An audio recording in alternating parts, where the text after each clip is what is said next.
അസ്സലാമു അലൈക്കും. എൻ്റെ പേര് അബ്ദുൽ ഗഫൂർ. ഇവിടെ UAE വന്നിട്ട് 6 വർഷമായി.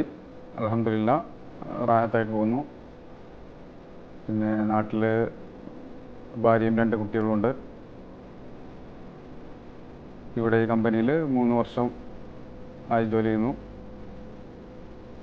പിന്നെ ടൈപ്പിംഗ് ആണ്, ടൈപ്പിസ്റ്റായിട്ട് ജോലി ചെയ്യുന്നുണ്ട്. എല്ലാ മാസവും നാട്ടിലേക്ക് ശമ്പളം കിട്ടിയാലായിരുന്നു ഒരു വിധം ചിലവിലേക്ക് അയക്കുന്നു. ഇവിടെ നിന്ന് കിട്ടുന്ന ശമ്പളത്തിൽ ഒരു വിഹിതം മാറ്റി വെച്ചിട്ട് ബാക്കിയെല്ലാം കുട്ടികളുടെയും ഭാര്യയുടെയും ചിലവിലേക്കും പിന്നെ കുട്ടികളുടെ പഠനത്തിൻ്റെ ആവശ്യങ്ങൾക്കുമായിട്ട് എല്ലാ മാസവും കൃത്യമായ ഒരു ഡേറ്റിന് നാട്ടിലേക്ക് അയച്ചു കൊടുക്കുന്നുണ്ട്. പിന്നെ വീട്ടിൽ ഉമ്മയുണ്ട്, ഉമ്മയുടെയും ചിലവിലേക്ക് അയച്ചു കൊടുക്കുന്നു. വന്ന ഉടനെയൊക്കെ ഇവിടുത്തെ ആഹാര രീതികളോടും കാലാവസ്ഥയോടൊക്കെ കുറച്ച് പൊരുത്തപ്പെടാൻ ബുദ്ധിമുട്ടുണ്ടായിരുന്നു. ഇപ്പോൾ അതെല്ലാം മാറി ഇവിടുത്തെ ഭക്ഷണത്തോടൊക്കെ നല്ല സംതൃപ്തം ആയിട്ട് പോകുന്നുണ്ട്, തൃപ്തിയാണ്. പിന്നെ റൂമിൽ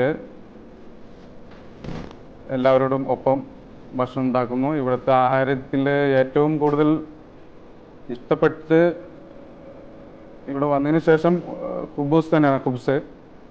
പിന്നെ നോമ്പിന് പ്രത്യേകിച്ച് അരീസ് പ്രത്യേകിച്ച് ഇഷ്ടമായിട്ട് തോന്നിയിട്ടുണ്ട്. ഭാര്യയും കുട്ടികളെയും ഇങ്ങോട്ട് കൊണ്ടുവരാത്തതിൻ്റെ കാരണം പിന്നെ ഇവിടുത്തെ താമസവും പഠനവുമൊന്നും എൻ്റെ ചിലവ് എൻ്റെ ശമ്പളവുമായിട്ട് താരതമ്യം ചെയ്യുമ്പോൾ കുറച്ച് കുറവാണ്. അതിനാൽ അവരെ ഇങ്ങോട്ട് കൊണ്ടുവരാൻ സാധിക്കുന്നില്ല. അതുകൊണ്ട് അവിടെ വീട് വെച്ച് അവിടെ തന്നെ താമസിച്ചിരിക്കുകയാണ്. ഓക്കെ, ഇൻഷാ അല്ലാഹ് കൂടുതൽ പിന്നെ മെച്ചപ്പെട്ട ജോലിയും മെച്ചപ്പെട്ട സൗകര്യം ഉണ്ടെങ്കിൽ ഇൻഷാ അല്ലാഹ് അവരെ കൊണ്ടുവരും. റമദാൻ കരീം.